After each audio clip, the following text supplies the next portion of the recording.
والصلاة والسلام على نبينا محمد وعلى آله وأصحابه أجمعين أشهد أن لا إله إلا الله وأشهد أن محمدا عبده ورسوله أما بعد. Inshallah, tonight or this evening we'll begin the new series on emotional intelligence from an Islamic perspective. And this topic, brothers and sisters, is a very important topic because in recent times research has shown and studies have proven that one of the most important markers of someone's success in their lives is their EQ, their emotional quotient, and emotional intelligence quotient, versus the IQ, the intelligence quotient we're all familiar with. And this topic of emotional intelligence has also taken on a bigger space in popular culture, primarily because of written works and many therapists and psychiatrists and business leaders and coaches talking about the importance of being emotionally intelligent, being in tune with your own emotions, regulating your own emotions, helping other people regulate their own or fix or deal with their emotions, and also how to treat people in light of what they're going through. All of this points to an importance of a topic, but also for us as Muslims, whenever we look at any topic, we just go back to the Kitab and the Sunnah. But a lot of times it requires things like this, topics that we hear about, to draw our attention to what we already have in the Quran and Sunnah. Allah subhanahu wa ta'ala, He says in the Quran that He hasn't left out anything of knowledge. The Kitab is tibyanan likulli shay. The Quran is a book complete with all knowledge. And Rasulullah sallallahu alaihi wasallam has come to us with all khair. So when we look at this topic, we're going to take it from the Kitab and Sunnah, and we're also going to notice that part of being a good Muslim is being emotionally intelligent because it's part of your akhlaq and your adab. And if someone were to say, well, how do we know this? How can we prove it? Well, the entire series will be evidence for that. Because the time is limited, we're going to jump right in. Emotional intelligence, what does it mean? Peter Salovey and John Mayer, in 1990 they wrote a book called Emotional Intelligence, Imagination, Cognition, and Personality. And they wrote in there the definition, one of their offering of definition of emotional intelligence. They said, emotional intelligence is the ability to monitor one's own and other people's emotions, to discriminate between different emotions and label them appropriately, and to use emotional information to guide thinking and behavior. All right, so that's their definition. This is, again, an earlier work. But in 1995, Daniel Goleman, and he's probably the most famous psychologist who's written about, popularizing, and continues to talk about emotional intelligence. And he wrote a book, many of you probably have seen it before, Emotional Intelligence, Why It Can Matter More Than IQ. Daniel Goleman, Goleman. And it's important because his work is the one that made this term and this knowledge or this concept widespread. He defined emotional intelligence in a very easy way, saying it is understanding and managing your own emotions and influencing the emotions of others. And that's a nice definition because it's short. Understanding and managing your own emotions and influencing the emotions of others. That's emotional intelligence. And we're going to work with that definition because it's easy to remember, but also it has the components of your own emotions, understanding them, identifying them, then managing them in terms of regulating them, and then influencing the emotions of others, knowing what other people are feeling, and then taking the right steps and behaviors to help them in their emotional state. As Muslims, what we'll notice is that this is important for all fields of life. If you're da'iyah doing da'wah, you need emotional intelligence. You have to know the mad'uween, those who you're calling. How are they? What hal are they in? So if you meet someone angry, someone sad, someone depressed, you can't give them the same da'wah as someone else who is in a different emotional state. Husband and wife, they need to know emotional intelligence. How do they know when their spouse is angry? How do they know when they're sad? What do you do when they're sad and angry? And also, Rasulullah had all of this. For example, a teacher teaching children or students, she needs to know emotional intelligence. How can you teach someone if they're not in the right emotional state. Or you find them, for example, coming from home, angry, upset, something's bothering them, they're distressed. What do? So all of this shows that any capacity of your life, you need emotional intelligence. And emotional intelligence, again, like I said, there are many studies that have shown that it's a greater predictor of success than IQ. And some of the studies they did are longitudinal, they're very long studies. And they looked at people through different stages of life. People who were supposed to be intelligent, right, IQ perspective, did well in school, and then later in their life, where did they end up? And they found that many people who were successful in business or in life in general were not the most intelligent when it comes to the IQ and the highest grades and scores. But they found that people who had the best people skills, most emotional intelligence, tend to be more successful than others. Because at the end of the day, you're working with people. Human beings, we're insan, we're humans. We work with another, we live with one another. So those who work better with people, get along with them better, able to regulate themselves and to treat others better, they get further in life. So it's important for us because if you look to your own life, business or otherwise, if you want to be successful, look at these angles, look at this angle of your life. For Muslims now, because we're looking at it from an Islamic perspective, so we'll cite the secular stuff, but we're going to contextualize against the Kitab and the Sunnah. This topic is very important for us as Muslims because the Quran and Sunnah talk about emotions, identifying them, and then doing things in relation to those emotions. So let's take a look at some examples. Surah Al-Imran, ayah 134. Allah subhanahu wa ta'ala talks about here the believers who, when angry, they do certain things. So for example, here Allah talks about the good believers, those who have good qualities.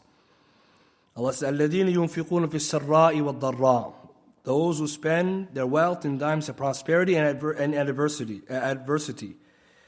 وَالْكَاظِمِينَ الْغَيْظِ. And those who repress anger.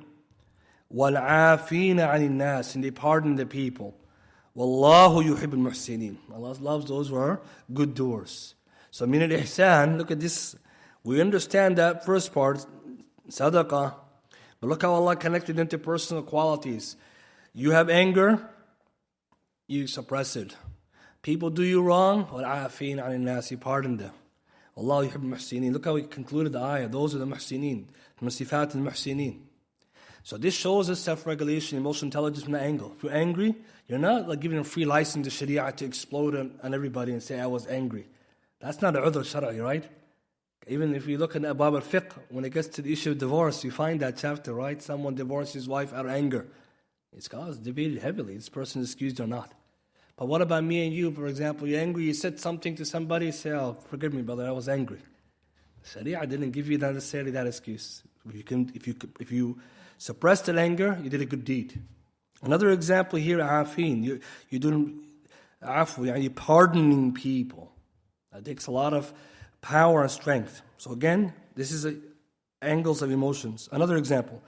In Surah Duha, Allah says, and therefore treat not the orphan with oppression and repulse not the beggar. فَأَمَّا الْيَتِيمَ فَلَا تَنْهَرْ وَأَمَّا السَّائِلَ فَلَا تَقْهَرْ. As for the one who's the yatim, the orphan, don't oppress them. وَأَمَّا السَّائِلَ, the one who comes asking for your money. For many of us, it's muz'ij, right? Someone's asking you for money. But Allah says, فَلَا تَنْهَرْ, don't repulse them. And if you can't give them, how are you going to say it? In a nice way, right? Because someone will say, but he's asking me. What is he bothering me for? How does a believer should be when someone asks him for money? Allah says in the Quran from the believers, in their amwal حَقٌّ مَعْلُومٌ لِلسَّائِلِ وَالْمَحْرُومِ. In your money is haqq anyways, should be a right over you, the one who has money. In your money is a right for those who ask and those who are needy. But someone comes to you, you're bothered. وَأَمَّا السَّائِلَ فَلَا تَنْهَرْ. Don't repulse them. Give them. And if you don't have to give them, say something nice to them or in a nice way. Again, this shows you again the emotional intelligence when dealing with other people. Some Muslims may look at it and say, well, the Sharia expects me to do this. Yes, these are the good deeds. Now let's look at the Sunnah of Rasul sallallahu alaihi wasallam. And these are just in passing. We have much more detail to come. From the Sunnah, we have a hadith. Nabi sallallahu alaihi wasallam, so the Sahabi, Sa'b bin Jathama, radiallahu anhu, he one day came to Rasul sallallahu alaihi wasallam with a wild donkey. as a gift. And he presented the Prophet ﷺ at Al-Abwa or Waddan, which is places in Mecca near the sites of Hajj. And the Prophet ﷺ rejected that gift from him because he was in a state of ihram. Pay attention, brothers, to this hadith and sisters. Nabi ﷺ was given a gift of prey, a slaughter, an animal which is hunted, and he gave it to him. And we know in the state of ihram, you're not supposed to hunt or accept the food that is given to those who are hunting because you're in state of ihram. You're not supposed to do that. Okay, Nabi ﷺ rejected from him. When the Prophet ﷺ noticed the signs of sorrow on the face of the giver, he saw on the face of the Sahabi, he was sad. Because when someone gives you a gift, you're supposed to take it. But in this case, he couldn't take it. Why? Because it's of ihram. Nabi ﷺ saw his face. He told them, we have not rejected your gift, but the reason why we couldn't take it is because we're in a state of ihram. It's not allowed for us. Hadith Al-Bukhari and Muslim. If you look at this hadith, brothers and sisters, what do you notice? Rasulullah's character and manners, high level of emotional intelligence. Someone offered you a gift, he's giving you, and you said, I can't accept it. Did he just tell him, I'm sorry, I can't take it? He looked at his face when he saw how he reacted when he said no, and the Prophet gave him the udhr. How many of us are at that level? Someone gives you a gift, doesn't matter, big or small, you're supposed to accept it. You couldn't accept it, what do? You give them an excuse. This hadith now, this is one of the many examples we're going to see. Imam al-Nawawi writes in Sharh Sahih Muslim, volume 7, page 90, in this hadith recommendation, for the one who rejects a gift or the likes to make an excuse, right, or to excuse himself to the gift giver in order to cool their heart. You see, brother, this is the Sharia. This is Rasulullah sallallahu. But how did Nabi sallallahu know that? He was upset. He didn't have to wait for later hear about the Sahabis complaining, saying, you didn't give me. He didn't take my gift. Many of us, we learned the lesson after the fact. Someone comes and say, why you didn't take my gift? And they're like, okay, sorry man, I didn't take your gift. Yeah, that's how we are, right? We have to wait for it to go around, to come our way. Nabi Sallallahu caught it right there. This shows us high level of emotional intelligence. This is our example, brothers and sisters. And let's not make excuses. We don't need to look to anyone else but Rasulullah Sallallahu. Not a kafir or within even Muslims. He's the best. Because what's happening today in the community, we're looking to other people for guidance. He's the best example. Many of the non-Muslims who wrote about emotional intelligence, maybe themselves don't apply it. With the researchers, right? But here's practice, theory and practice. Another fa'idah connected to this hadith, just so we can get the taste of what we're trying to talk about. Hadith, the same hadith, Sharh Al-Bukhari, Ibn Battal, what does he write? And this hadith in Battal, it says, Rahimahullah, وَفِيهِ اِعْتِذَارٌ إِلَى الصِّدِّيقِ. In this hadith is the benefit of making excuses for your friend. وَإِذْهَابْ مَا يَخْشَى أَنْ يَقَعَ بِنَفْسِهِ مِنْ وَحْشَةٍ وَسُوءِ الظَّنِّ. And to remove from him anything that might fall into his heart of loneliness or bad thoughts about the person. Your best friend, your close friend, or anyone who's close to you, you make excuses to them. Someone's close to you, you have more excuses for them or towards them for your misbehavior or any mistakes. Today in our society, we notice a trend. People excuse themselves to strangers, but our friends is like, we know each other. What do you mean? Well, I have to say sorry. That's why usually the people closest to you end up with people who don't like you as much. Why? Because you don't do what you do for others. Stranger person comes and says, sorry, you bumped into them. Sorry, you got ahead of them. Your friend, you did the same. He's my friend. No. And then imagine you in your household, even more so. Nabi Sallallahu Alaihi Wasallam, look at his example. So this gives us the precedence for the importance of this topic, because at the end of the day, we want to be like him, and we all want to improve our emotional intelligence to lift our society. Sadly, this type of intelligence, though, is sorely lacking in our personal and professional lives. And so what we're trying to do, inshallah, to help improve that by giving these examples. Let's begin now with talking about what the benefit is, or why Allah created emotions in us. So we know Allah subhanahu wa ta'ala is the one who gave us the emotions. That's something which we know Allah gave it to us. And part of being human is that we have emotions. Human beings are made up of two parts, the body and the soul. And scholars say the body, it has basra, we see with the eyes. And the soul, it has basira, insight. Right? Some scholars say the soul gives you the insight. You can see deeper into things. Where the eyes and the body and soul. And part of having body and soul is some emotions, or you could say more on the angelic side. You can call them noble qualities in us. forgiving, pardoning, gratitude. And then we have the kind of animalistic qualities in us, rage, anger, abuse, all that kind of things. Allah subhanahu wa ta'ala put in us emotions. The part of being humans is having emotions. قال الله تعالى وأنه هو أضحك وأبكى. And it's Allah who makes you laugh and who makes you weep. Surah Najm, ayah 43. Alamat al-Sa'di, rahimahullah, in his tafsir, he commented saying, it's He, Allah, is the one who makes the means of laughter and happiness, which is good and evil. The means to laughter and happiness are good and evil. And also joy and sorrow. Joy and enjoyment and worry and sadness. Allah the Exalted has comprehensive wisdom by way of that. So the Shaykh mentioned that the fact that we have these emotions and the means that lead to us being happy and sad, all of this is for hikmatul baligha, a comprehensive divine wisdom. So from here we take number one, that we have to accept that we're all emotional. Like it or not, we're all emotional. Allah created us humans to have emotions. And number two, once we understand this, we need to work to regulate those emotions. Because it's not good enough to accept that you're emotional and be emotional. You have to do it in a way that's pleasing to Allah. Regulate those emotions in a way that's pleasing to Allah. It means, for example, laughter is a human emotion. When do you laugh? When you're not allowed to laugh? When is it appropriate to laugh? There's a wisdom. There's a knowledge behind that. For something's fun, you laugh. If someone's going through a pain, you don't laugh, right? Or for example, sadness. You can cry when something bothers you in sad or pain. But sometimes it's not good to cry maybe, or certain levels of crying. And if you don't realize, it's complicated. Ibn Qayyim, Kitab al-Zad al-Ma'adi mentions 10 categories of crying. How many types? 10. You see, some of us would just say, because in our society we live here, we don't cry at all. Men don't cry. It's 10 categories, brother. It's not that easy. Sometimes good to cry. مِنْ خَشْيَةِ اللَّهِ سُبْحَانَهُ وَتَعَالَى. But we're talking about understanding when and when not to. That's the point. Because we all have it in us.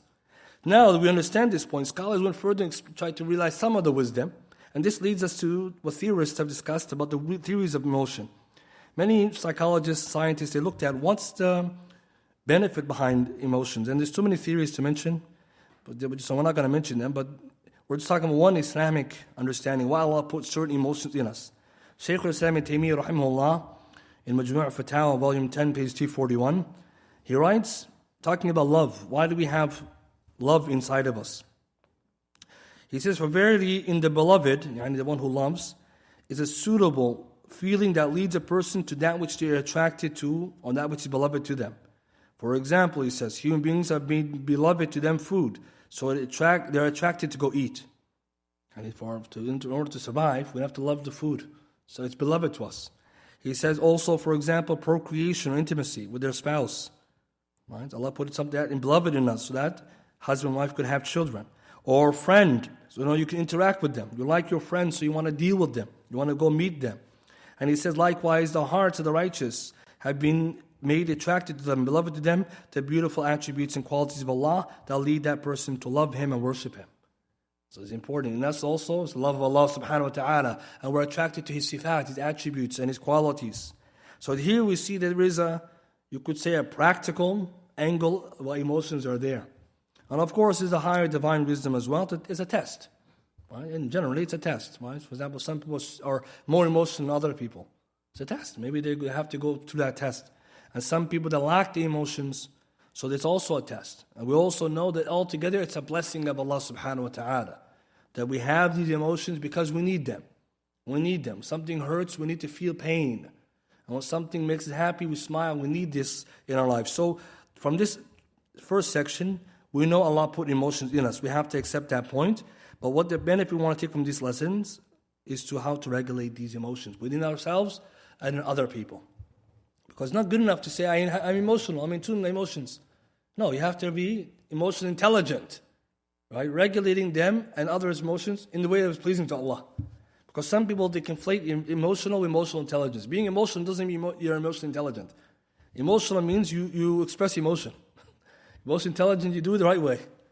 Example, someone's angry. He just yells and shouts when he feels angry. Say, I'm emotional, brother. No, this is not intelligent. This is emotional. A sister might say emotional. You cry, but you can't cry for everything. Right? There has to be boundaries about, for example, when to cry or how to cry or what gets me upset. As we'll see, there's a difference between men and women in these angles. Now, in order to get into emotional intelligence properly, we need to know the components of EQ. What are the 5 components? And this is taken from Daniel Goleman from his book. He summarizes everything in his book under these 5 categories. These are 5 categories of emotional intelligence. And what we'll do to the whole class, we'll just go after each one, under each heading, we'll talk about it. The first one, he calls self-regulation. He calls self-awareness. Self-awareness. And we're going to talk about each one in detail. So self-awareness. That's the first component. Number 2, self-regulation. Self-regulation. Number 3, social skills. Number 4, empathy. And number 5, motivation. So self-awareness, self-regulation, social skills, empathy, motivation. So these are the 5 components of EQ. If someone has these 5 properly, they're emotionally intelligent. And of course, it's a spectrum, higher and lower. And so you can see the first 2, self-awareness, self-regulation, to do with yourself. Knowing how you're feeling, dealing with what you're feeling in the right way. And then the next 2 are to do others, social skills, empathy. So you see other people, you empathize when they're going through problems and difficulties, and what you can do. Social skills, listening, communication, we'll talk about that, because there's also, from the Sunnah Rasul Sallallahu Alaihi Wasallam, communication skills. Today, you go to work or something, they teach you communication skills, courses. We have from the Rasul Sallallahu Alaihi Wasallam course, a entire book, one Shaykh wrote a whole book, and the Prophet Sallallahu Alaihi Wasallam in conversations. There's all this in Quran and Sunnah. It's important to understand these jawanib, these aspects of our deen are part of our deen. It's part of learning your religion too. And the last one is the motivation. What makes you go? Because in extrinsic versus intrinsic. What makes you get things done? Because it's also important, if you want to be successful, you need to be motivated. And we're going to learn that intrinsic motivation coming within is the power, the skill to success, not extrinsic. Intrinsic is they're going to pay you a lot of money. I'm going to give you likes and social media and validation. No, that's not going to get you very far. We'll see. Let's begin with self-awareness. Self-awareness is the ability to recognize and understand your own emotions, and a critical emotional intelligence skill. Beyond the recognition of your emotions, it also includes being aware of the effect of your actions, moods, and emotions on others. So self-awareness is first recognize your own emotions. And then, when you recognize them, being aware of what they do to your actions, your mood, and how you impact others. To become self-aware, you must be capable of monitoring your own emotions, recognizing different emotional reactions, then correctly identifying each particular emotion. Again, I'm just reading from a website here, this all of this. So, recognizing emotion is a tricky one, because part of it is to know what each emotion means, the name of it. For example, some people, they don't know the difference between anger and anxiety. What's the difference? So you can go get dictionary definition, but also physically. I'm angry, I feel like this. I'm anxious, I feel like that. And sometimes we'll see, sometimes your body will let you know what you're feeling. Your stomach and your heart will let you know where you are. So we have to know what you're feeling. It's also good to know the name even, because if you can name it, they say you can tame it. If you can name it, you can tame it. You know what it is, right? But some of us, we don't know what we're feeling, so someone has to come and say, you're angry, or you panic attack. And we're going to see that some people, that it requires external regulation. Allah musta'an. They need someone to come and say, you're not doing well. Some of us, we should be able to do it ourselves, as we'll see. Now, this point is important because self-regulation is the basis of success. Because if you have self-awareness, you have a good sense of humor, according to Goleman, you're more confident, you have more abilities, you're aware of how you and other people perceive you. And self-awareness doesn't mean you're perfect. It just means that I know when I'm angry, and I know what I got to do. I know when I'm stressed, and I know what I have to do. I know when I'm upset, and I know what I have to do. So it doesn't necessarily mean I don't get upset. Don't mix the two. You're going to get upset, but you know what to do. But the point we take self-awareness is the self. You're doing it. So many researchers, they mentioned there's a difference between self-regulation or self-awareness and other forms of awareness. So some they say there are 3 forms of awareness. Number 1, external awareness. somebody outside of you has to regulate or to let you be aware of your emotion. And that means it's not good. You're not in a good state. That requires. It means if you get so angry, someone else that comes and says, you're angry, say, take it easy. I mean, we all get to that point, but it's not the best state. Because, I can't regulate myself. I cannot be aware of myself. Co-awareness is somebody has to help you to get there. So somebody doesn't necessarily need someone else necessarily, but they need more help to get there. You can think about children. Right? Children, they have a big problem with emotions because they don't know what to do with them. So they may need more co-awareness. You say, okay, I know you're angry now. This is what you got to do. So they work together. That's why we see when children get angry, they don't know what to do. Yell, cry, scream, go. So you have to come and show them, okay, this is how you do it. And self-regulation, you do it by yourself. That's the goal. We want to be self-regulated. So from the Sharia now, if you look in the Kitab and Sunnah, legislative evidences, you see there's an expectation that we're aware of our different emotions that we're going through. The Sharia takes it, from the evidences at least, it looks like it's apparent that you should know when you're going through what you're going through. Let's look at some of the evidences to prove this. في الحديث صحيح أدب المفرد 245 Nabi sallallahu alayhi wa sallam said إذا غضب أحدكم فليسكت.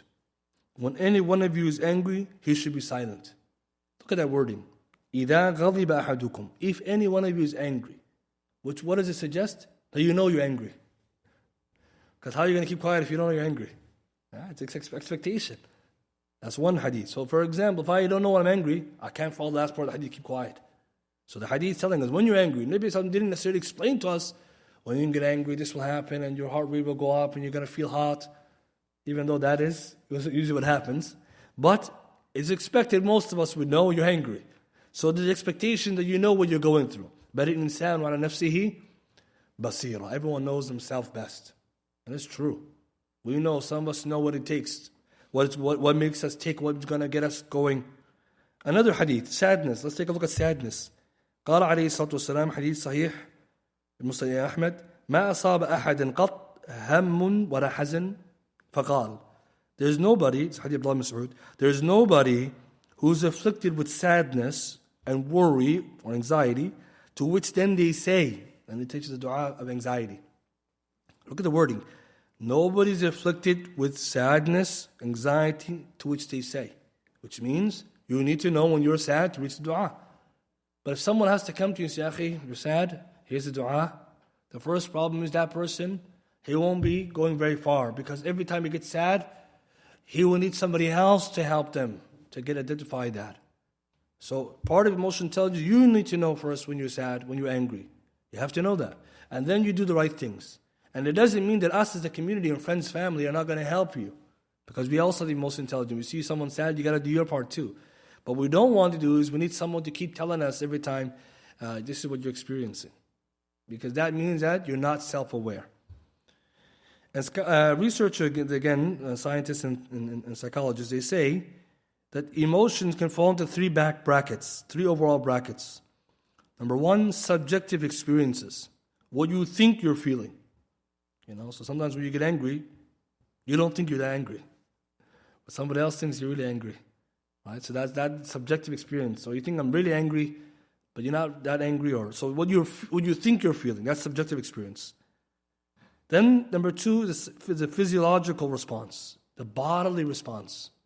And this is a good sign that you're feeling something. Heart rate's going up, you're feeling hot, you're sweating, your hair is on end. So your body is telling you you're going through something. That's important. Because it's an easy way to know something's going wrong. So example, someone's anxious, they tense up. Panic attack, hyperventilating. Right? Some people that happened in the first time ever in their lives. A panic attack or anxiety, they didn't even know what happened. They thought they were getting a heart attack. They really realized, no, it's not a heart attack. Right? Because they're still breathing, things fine. It's like, what's going on? And then it's also interesting because how does that happen? And it's hard to explain to someone what is an experience, where is it coming from? Right? And how, because again, the research, panic attacks is a very tricky topic anyways, because it's not very clear exactly where it comes from. But we know there's just, anger, heated. Even the ulama in the past, they write that, their body temperature goes up. In the books of Tib, they mention that. It's true. So physically, the physiological response is a clear sign. Someone saying something to you, getting you angry, you're just getting more and more heated. That's a sign. Get out of here before it gets too far. And last one, behavioral response. Once you get there, you need to do the right thing. You got to bring it down. You got to do something different. So subjective, physiological, and behavioral responses to emotions. So emotions are what you think you're feeling, what your body is letting you know you're feeling, and the behavior that you're displaying. So someone who's sad, maybe reclusive, he's not talking. Someone who's angry, is huffing and puffing, or is very hot, right? Or saying something that they shouldn't be saying, or doing what they're not supposed to be doing. And other such examples. So self-awareness, the first step to identify those emotions, know what you're feeling. And then the second step, as we'll see, is self-regulate. Do what you have to do in order to get that out of you. So brothers and sisters, let's take a look now that if you have good self-awareness, you can find out the emotion you're feeling, and then after that, you do what it takes to regulate it. But the example of lack of self-awareness, I'll give a hadith now to show you some people are not self-aware. Hadith Bukhari, Muslim, Hadith Sulaymaan bin Surud, radiallahu ta'ala anhu. All of us know the hadith, but we're going to take a look at a different angle. He says, the Sahabi Sulaymaan bin Surud, radiallahu ta'ala anhu, while I was sitting in the company of the Prophet sallallahu alaihi wasallam, two men began to abuse one another, and the face of one of them became red with anger, and his jugular veins swelled, and he became furious. The Prophet ﷺ said, I know a word, the saying of which will cause him to relax if he does it, or if he says it. If he says, A'udhu billahi minash shaitanir rajim, and seek refuge with Allah from shaitan, the accursed, then all his anger will go away. Okay, so this part, many of us we know. And many of us heard this hadith. Two men abusing one another, Nabi Sallallahu Alaihi Wasallam and Sahaba watching, the Prophet saw the other man whose face turns red, veins are swollen. I know a statement if you to say it's going to go away, all his anger. So the Prophet Sallallahu Alaihi Wasallam is watching it. One of the Sahaba went to that man and said, the Prophet Sallallahu Alaihi Wasallam said, say, A'udhu billahi minash shaitanir rajim. The man in question who's angry said, do you think I'm crazy? Right? This is the last part. Do you think I'm insane? So this is the point I want to highlight, that last part. Why did he say that? Why did he say that? Why didn't he just say, A'udhu billahi minash shaitanir rajim? So to frame this hadith now, this man was angry, and it's so evident the Prophet ﷺ could tell because of the redness of his face and the swollenness of his veins. So you go back to our last discussion, the physiological response. Everyone could tell he's angry. His veins are swollen, his face is red. Does he think he's angry? We're going to see in a second. Nabi ﷺ's high emotional intelligence, already aware of this man being angry, then gave him the solution. But the man himself was not aware of how angry he was. Because at the end of the hadith, when the person came to tell him what to say, in one riwayah, it's a da'if version in Abi Dawood, this da'if version says that the Sahabi told him what to say, and the man refused and continued to argue, and he got more angry. And that shahid is da'if, but just I want to mention it for the context. So one narration is weak. It suggests that he not only ignored, he kept going to make himself even more angry. Means he's not even aware how angry he is. Because your veins are swollen and your face is red, what's the next step? Where are you going from there? And then he told the one who advised him, do you think I'm mad or insane? And why did he say that? Hafid ibn Hajar rahimahullah Fath al-Bari, volume 13, page 603, he mentions many interpretations as to why he said, do you think I'm crazy? One interpretation, the man, because he was not very knowledgeable, he thought only when you get possessed by jinn, you say, A'udhu billahi minash shaitanir rajim. So he didn't know you say, A'udhu billahi minash shaitanir rajim, you go angry. He said, only if your jinn possesses you. So I'm not possessed, what do you think, I'm crazy? But a second interpretation, Hajar mentions, he said, or the anger got the best of him until it took him from his normal state of being, and it got better of him, and he began to criticize the one advising him, who was showing him how to remove his anger or remove the intense anger. So in second interpretation, he got so angry, it overcame him, that when the person came to advise him, he even criticized the one advising him. That man was lacking self-awareness at that state. Nabi sallallahu alaihi wasallam saw and is teaching how to do. It's Hadith Bukhari 32-82. So that part we see that not everybody has self-awareness. Because for some of us, if we feel if us getting to that level, immediately we stop arguing, we walk away. And this is actually Islamic too, as we'll see. What do you do when you're arguing? What do you do what's the kafara? What's the expiation when you finish the argument? There's a kafara. You have to do something after you finish the argument, even if you won the argument. It's not good to be arguing. But we know that sometimes you argue, you say all kind of things. What are you supposed to do? So some of us, we okay, I'm getting very angry, stop talking, go away. This man, he didn't even think he's that angry. Because the one riwayah we said, he kept going, Another version, the Prophet said, get out of here, you think I'm crazy? So that shows us that we don't want to be like that man who needs the external self-regulation. You with me, brothers and sisters? So it's important that we can all have moments like this. We're not saying that every time everyone's like this, but there's moments like this. So we have to be careful, because being angry is not something small. Nabi Sallallahu Alaihi Wasallam spoke a lot about anger as one of the key character emotions, and we need to keep in check is anger. Anger is the source of most evil. And most relationship problem is the source of its anger issues. As we'll see later, what the Prophet talks about anger. Now let us compare this interaction with the Prophet himself. Let's look at his self-awareness. Nabi Sallallahu we said, is the most intelligent being. He's the most intelligent person, period, as the ulama say, and from that is emotional intelligence. Some people they debate is emotional intelligence even intelligence, or is it more of a capacity or ability? Whatever you want to call it. Nabi Sallallahu is the best at that. Let's look at him, alayhi salatu wasalam. When he was feeling something, and he was going through something, he knew what he's feeling and he knew what to do about it. So we know the Prophet had the highest level of emotional intelligence, because when he went through certain experiences, he would regulate himself in the best possible way. Let's look at this hadith that Aisha mentions in Sahih Bukhari, hadith 1299. Hadith Bukhari, hadith number 1299. Aisha radiallahu anha says, when the Prophet ﷺ got the news of the death of Ibn Haritha, Zayd ibn Haritha, Ja'far ibn Abdul Muttalib, and Ibn Rawaha, all his three Sahaba who died in the battle at one time, one after another. When he heard about the news, he sat down and he looked sad. And he said, and I was looking, Aisha says, at him through the crack of the door. So when Nabi Sallallahu got the news of these three companions beloved to him, right, one of them is his relative Ja'far, Zayd ibn Haritha, we know, his step or his foster son, and Ibn Rawaha close to him. When all of them died, he sat down and he was looking sad. Hafid ibn Hajar, Imam Bukhari, in the chapter in Bukhari, he writes, Bab, من جلس عند المصيبة يعرف فيه الحزن.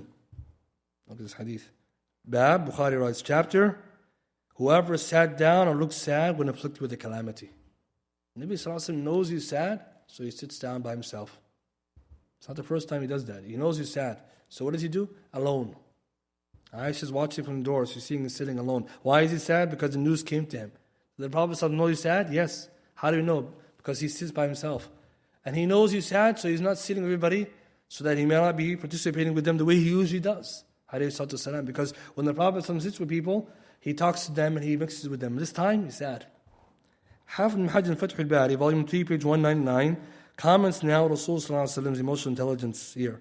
What is his benefit in this hadith? What's his chapter title? Imam Bukhari mentions, rahimahullah.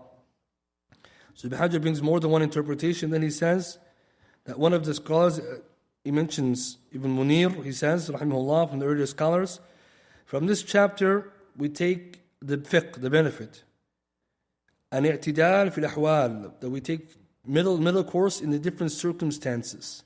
That if someone's afflicted with a calamity which is heavy, a great calamity, they should not go to the excess of having too much sadness, to the point that they're going to slap their cheeks and rip their clothes and wail. So we know that's an extreme form of reaction to sadness. Nor do they have to go to the other negligence point where their heart is so hard and they just belittle the musibah. See, the Sharia is just, you're sad. Sharia doesn't say, don't be sad. I know we hear that, la tahzan. That doesn't mean don't be sad, but it doesn't mean literally don't be sad.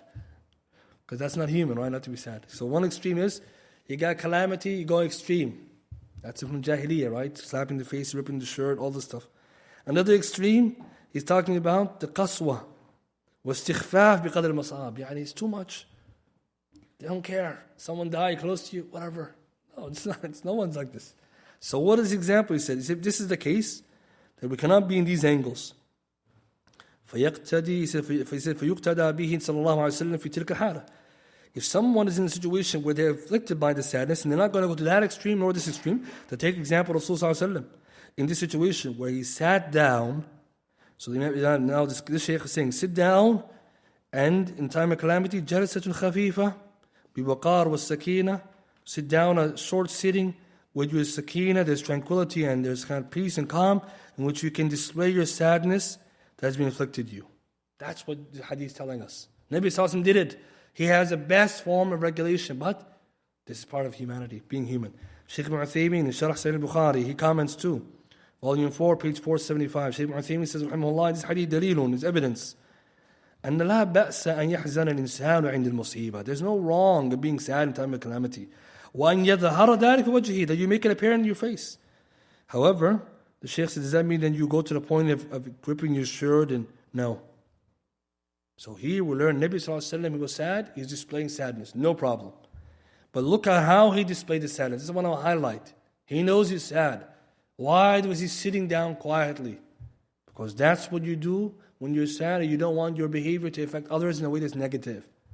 If you know you're sad and you're sitting with everybody, and people are talking and you're just going to sit there and everyone's going to say, what's wrong? The conversation, the situation is not going to be fine.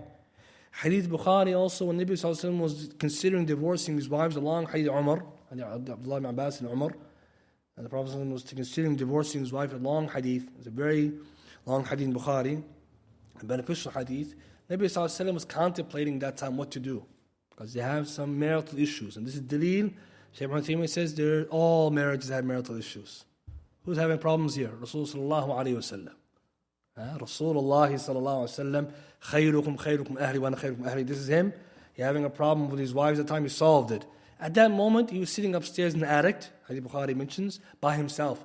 Umar heard about the news. He came, fleeing, running to figure out if he divorced his wives or not. He found Rasulullah upstairs by himself, thinking. Because he's thinking, what should I do? If you're having a problem, there's no problem sitting by yourself. A few days no one saw you, no problem. Shaykh Ibn Uthaymeen also comments on that hadith saying it's okay when something happens in your life, you can take a time out. You can sit by yourself or you can be separate from the people. But not always. Not all the time. Because if you just disappear all the time, that's when we're talking depression, right? The levels of depression. Someone said that something happened to him, he's listening for months. That's not healthy. A few moments, I need time to think. This is Rasul Sallallahu Alaihi Wasallam. But why is he doing these things? This is my point. He knows what he's experiencing. Some of us, we might pretend like nothing's going on and just want to forget about it. You can't. You can see in your face. You can see something going wrong in your life. Or you don't know what to do, so you say, I'm just going to go back to normal. Some people say, forget about it. I'm just going to go back to normal. What happens? Then you just crash. You didn't take the time to regulate it properly. When you're sad, you're allowed to take a break. Take it easy. It's allowed. This is proof the Prophet ﷺ not only has high self-awareness, he knows how to regulate. Alayhi salatu wasalam. We can also use that example for us. So sometimes when someone sees you away, if you see someone not like that, you can know, okay, the person sitting by himself, he's going through something. You're allowed to come and invite yourself, and we'll see what you're supposed to do if you see someone like that. What's your job? But let's say you see someone doing that, okay, that person looks like he's going through something. Maybe I'll ask him if he's okay. If he's okay, I'll leave him. But I'll come back and check. But if the person is sitting there, he's sitting there for a reason. Right? So that's what we should be doing when we have these kind of different scenarios. And that leads now to the second part, right, of this. So first we highlight today self-awareness. So we show now, number one, that self-awareness is something which the Sharia expects from us. If we want to regulate our emotions, we have to be aware of our emotions. And number two, Nabi Sallallahu Alaihi Wasallam had self-awareness. He knows when he's angry, when he's sad. And there's many evidences more, right? Another example, Nabi Sallallahu Alaihi Wasallam, when anxiety afflicted him, what would he do? Right? He would hasten to salah. Anytime he gets anxious a word, 2 rak'ahs, he's praying salah. Why? He wants to ask Allah for help. So he knows when there's something bothering him. The Nabi, and it's Malik, Nabi Sallallahu Alaihi Wasallam, anytime he had a lot of kathatu humum al-ghumum, a lot of anxiety and worries, Ya Hayyun Ya Qayyum bi rahmatika astaghith, he makes that dua. So Nabi Sallallahu Alaihi Wasallam, he's doing it in his own life. But that hadith about Abu Dawood, whenever a problem came his way, anxiety, something bothered him, he's anxious about something, he hastens to salah. Not only him, all the prophets used to do that. So what is he telling us? All throughout his life, Nabi Sallallahu Alaihi Wasallam, he's feeling something, he knows what to do, he's aware. And we also looked at an example of lack of self-awareness in the hadith in Bukhari, the man who got extremely angry. Now let's talk about self-regulation. So once you know what your emotions are, you got to regulate them. So what does self-regulation mean? In addition to being aware of your own emotions and the impact you have on others, emotional intelligence requires you to regulate and manage your emotions. This emotional intelligence scale doesn't mean putting emotions on lockdown or hiding your true feelings. It simply means waiting for the right time and place to express them. Self-regulation is all about expressing your emotions appropriately. That's the key, appropriately. Nabi Sallallahu Alaihi Wasallam, when he was sad, we said he sat down quietly by himself. That's appropriate reaction. What would not be appropriate, what he told us, from Jahiliyyah, slapping the face, ripping the shirt, inappropriate behavior when you're sad. Another example, you're angry, as we'll see, inappropriate forms of expression. You yell, you shout, you use foul language, you beat somebody, and then later you say, I was angry. No, it's inappropriate. So appropriate regulation is what we need. For us as Muslims, you express emotion in the way befitting Allah subhanahu wa ta'ala, and His pleasure. What's befitting to Allah? His pleasure. What do you want Allah to please with? How He like it. So those who are skilled in self-regulation tend to be flexible and adapt well to change. And they're also good at managing conflict and diffusing tension and different situations. So this week we're focusing on self-issues, but the rest of the classes we're looking at the other side, which is when you're dealing with others. So you have to first master yourself before you can help others. But we'll notice the one we're helping others, this is the one where it gets really complicated. There's more details needed. Because every day you're dealing with someone. So first you got to be able to manage your own emotions. And later on you can take on other people's. You can help diffuse situations, fix problems, how to deal with difficult people. Now it says people with strong self-regulation tend to be high in conscientiousness. They are thoughtful about how they influence others and take responsibility for their actions. And that's important. If I do not regulate my emotions properly, I have all the ability to say sorry and to apologize and to take ownership for my responsibility, my behavior. That's the Sharia says as well. Example, you got angry, you swore at someone. What does the Sharia say you do? You have to seek their forgiveness and pardon, and you mend that relationship. You have to apologize, you take responsibility. You're human beings, you make mistakes. But responsibility means I did a wrong form of expression. Today, people sometimes they excuse themselves by saying, well, he started it, it's not my fault, what can I do? I didn't intend to. No. And that's another thing too. Apologies are part of high intelligence, emotional intelligence. Some of us are saying sorry is the toughest thing in the world. Mission impossible. Nabi Sallallahu Alaihi Wasallam used to apologize. Sheikh Faisal has a kitab, Fannul I'tidar, the art of apology. We're going to learn how to apologize properly. So it's adab, there's adab to it, fiqh behind it. It's important because some people say, I know how to apologize. No, you had to check first. No one accepts your apologies, you don't do the right. But also, what's the problem sometimes? We make excuses for our misbehavior. I'll give you a simple example. You're angry, you just want to rant. Because we know our culture, freedom of expression. Bismillah, say everything, tomorrow I delete it. No one saw it? Yeah, right, everyone saw it. And they probably screenshotted it too. And then later you say, okay, astaghfirullah, okay, I was angry. What does the Sharia say about that behavior? Don't even do it. Iyaka. The Prophet said, beware of speaking speech. Ta'tadara minka. And you have to make i'tidar from it tomorrow. That's the hadith. Sahih. Don't say anything tomorrow you have to apologize for. Western culture, say it today, say sorry tomorrow. If that doesn't work, go rehab. Huh? No, Islam doesn't work like that, brothers. We've got to be careful. Many of us are damaging our relationships because we're doing things and then later on we're paying for it. Being emotionally intelligent, stop in the beginning and say, what am I doing? Because what you think you're going to get out of that by saying those words, Allah is not pleased with it. The people who are around you are not pleased with it. And tomorrow you're going to work extra hard to fix it. And we'll see, Nabi Sallallahu Alaihi Wasallam, in so many occasions, he could have done something, said something. Easy, but he never did it. And he was Sahaba as well, not only him, he was Sahaba, anhum, high level of emotional intelligence, we'll see. And like it's the key word in this, flexible. You have to be flexible. So if something happens, you know how to move with it quickly.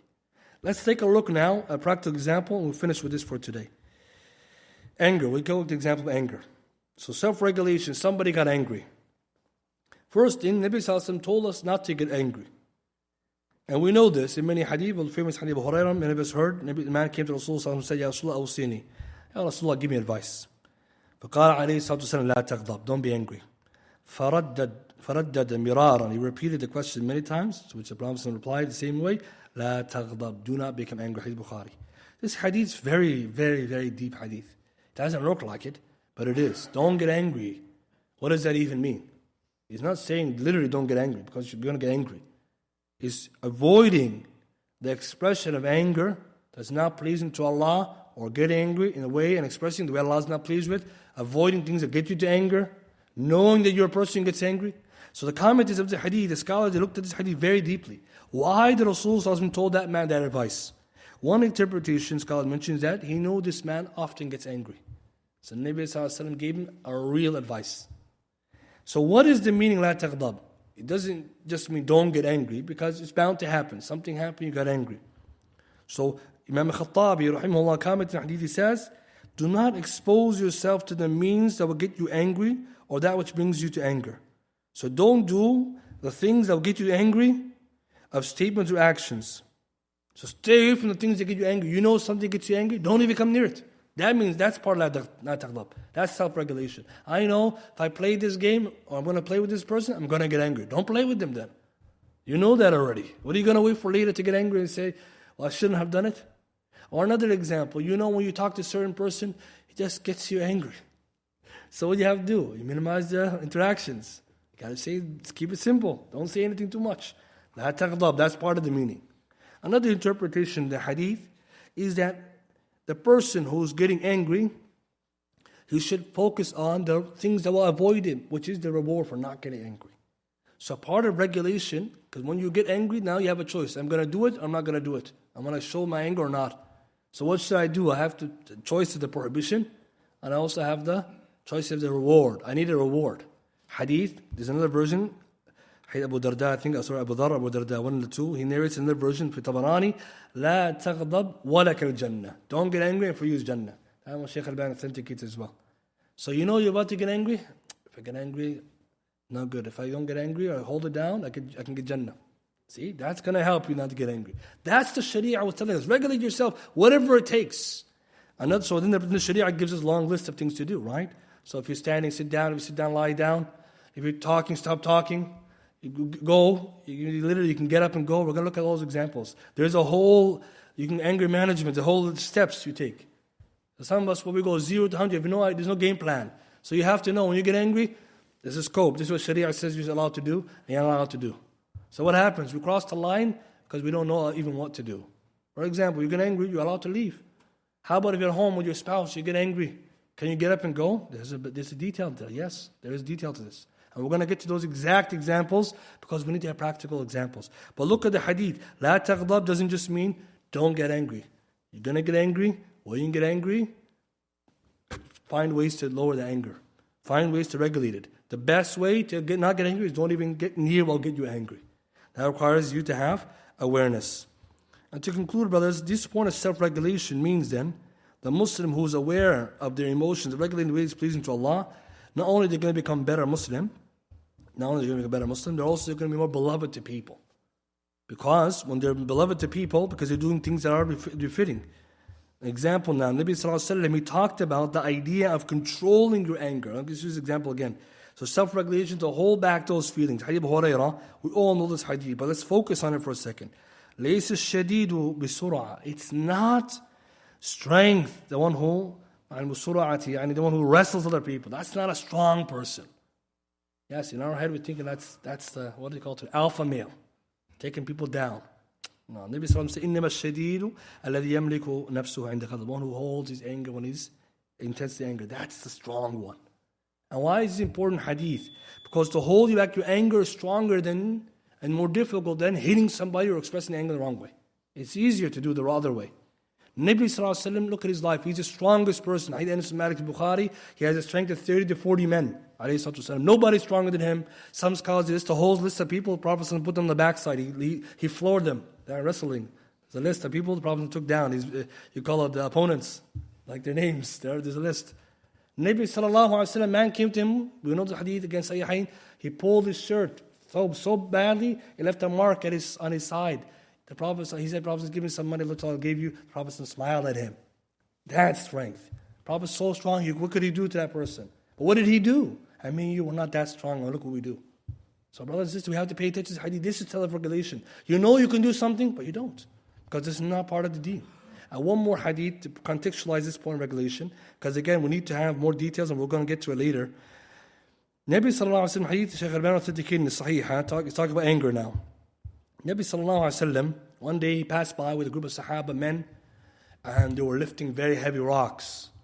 So he said to the Sahaba, مَا يَسْنَعُ هَؤُلَاءِ. What are those people doing over there?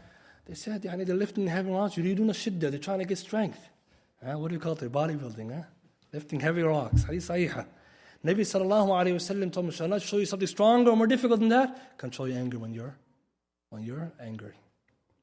Today in our culture, brothers, we got to disrupt the culture. We have all these people who are bodybuilders. And what do they have? All anger, ego lifting. They're taking steroids. They have roid rage. These are the people who are supposed to be strong, right? We're looking up to them. He has muscles, but he can't do nothing. Gets angry, he's done. This is not what Islam tells us. If you're physically strong and you're strong emotionally, then you're really strong. But don't tell me you're a strong person. All you have is muscles. You get angry, you have nothing. Maybe it's something stronger than you. How come he could do what you couldn't do? And it's not just anger. All other emotions will come by. It's very important for men and women to take a look at this angle of Sharia. Because from the deen, someone might say, well, these aspects are, where do they stay in the deen? This is from the adab and akhlaq. It's part of the deen. إِنَّمَا بُعِثْتُ لِأُتَمِّمَ مَكَارِمِ الْأَخْلَاقِ. We end with this much, inshallah. The Prophet ﷺ said, I'm very, I've been sent to complete the high moral character. Inshallah, any questions and anything, we'll just, because of the time, maybe we'll just take them next week, inshallah ta'ala, in the beginning, because of the time, I apologize. And from there, we'll start next week from, now we covered self-awareness and self-regulation. We'll continue from there and on towards the other elements, and maybe more touch on self-regulation more. Subhanakallahumma bihamdik, ashhadu an la ilaha illa ant, astaghfiruka wa atubu ilayk.